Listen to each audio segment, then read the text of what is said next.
Hey, what's going on, guys? Tonight we'll be talking about some NFL players I think are due for breakout seasons in 2025. Now, these players could be having a breakout season because of the changes in scenery, if they've left their team and headed somewhere else, or just because they've developed in 2024 and are looking like they could have a breakout season in 2025. This on another episode of...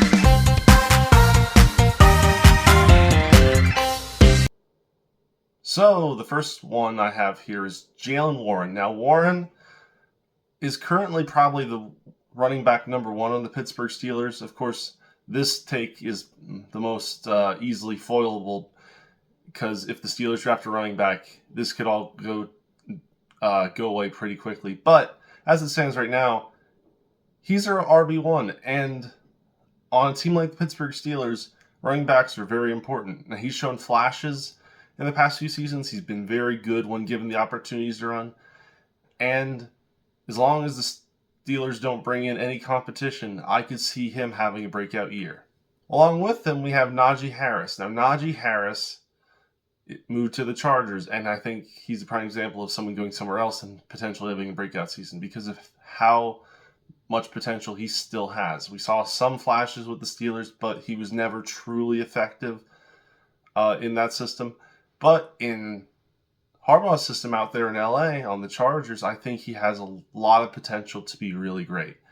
And next up, we have Ladd McConkey. Now, McConkey's already started his breakout, and he did that in the playoffs in 2024, and he showed that he was very skilled. I think it'll even get better in 2025 as the Chargers bring back Mike Williams, and maybe they pick up someone else in the draft, or they bring in someone else before the next season. I think as the amount of good pass catchers on that team increases, McConkey will get less focused by opposing defenses' secondaries and will thus get more targets, more yards, and potentially more touchdowns. And I think that sets him up very nicely as the main pass catcher in LA. Next up, we have Ricky Pearsall for the San Francisco 49ers. Now, Pearsall, I think, is due for a breakout season, not because he was building up to it in 2024, but because he didn't really have all that much of a season in 2024. Of course, as we all know, he was recovering from a gunshot wound heading into the season, and that really hampered him in 2024. But in 2025, now Deebo Samuel's gone. There's less, with his absence, there's no more opportunities for him to catch the ball, and he'll be fully healthy. So I think in that sense, he is due for a large improvement over 2024. So next up, we have Caleb Williams. Now, Caleb Williams, well, after 2024, the only place he could go is up. He had a disastrous second half to the year. After starting the year pretty good, I remember back around, I think, week 6, the question on everyone's mind was, can 4 NFC North teams make the playoffs? And then it all fell apart for the Bears. But I think this year, he's looking to have a breakout season. That's mainly because the Bears have finally addressed the main issue with Chicago with that team. And that was the O-line. They finally figured out that protecting the quarterback is actually necessary for success. And in doing so, I think Caleb's numbers will improve drastically. Whether it be passing yards, completions, lack of sacks, I think it all improves because they finally addressed the O-line. They brought in 3 very good O-linemen in the offseason, and the Bears might finally be a playoff contender.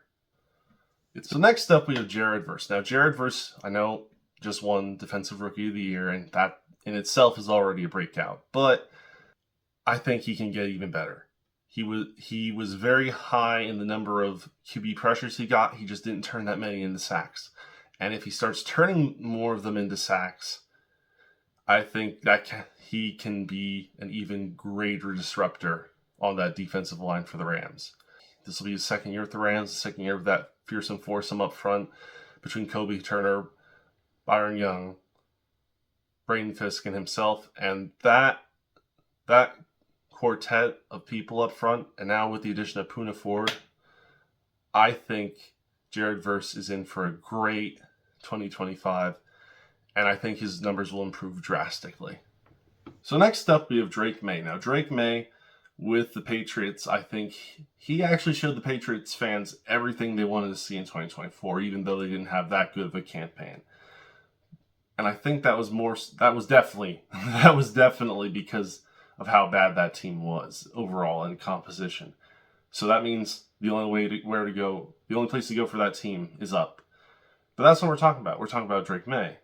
But I do believe because the team will improve, they've actually about a minute before I recorded this part of the video, Stephon Diggs just signed with the Patriots, so that already improves the Patriots receiving core drastically and gives Drake May a true number one weapon. So I think he will have a breakout season just because the team actually is giving him something to work with rather than throwing him into the fire. So up next, we have Xavier Worthy. Now, Xavier Worthy had a good 2024 season for the Kansas City Chiefs, and I think he'll have a better 2025. That's mostly because a second year of working well with Patrick Mahomes and being the fastest receiver on that roster. I think that will work well because the Chiefs will try to recapture some of the magic that made them a Super Bowl winning team in previous years, which included speed. And Xavier Worthy fits the bill. I think as he develops, he will become the main target, and he's looking for a great year with Patrick Mahomes. And last but not least, the last player I think who will have a true breakout season in 2025 is Michael Penix Jr. Now, Penix Jr., we only got to see a little bit of him in 2024, and that's because he was thrown into the fire after Kirk Cousins was kicked out of the starting role in Atlanta. But I think with an entire offseason to train, prepare himself, and the team's confidence fully behind him in 2025, he will come out swinging, and we will get to see him turn into the kind of quarterback that the Falcons think he can be. He'll have more time now to mesh well with Drake London and the other receivers. Maybe he'll even get Kyle Pitts involved.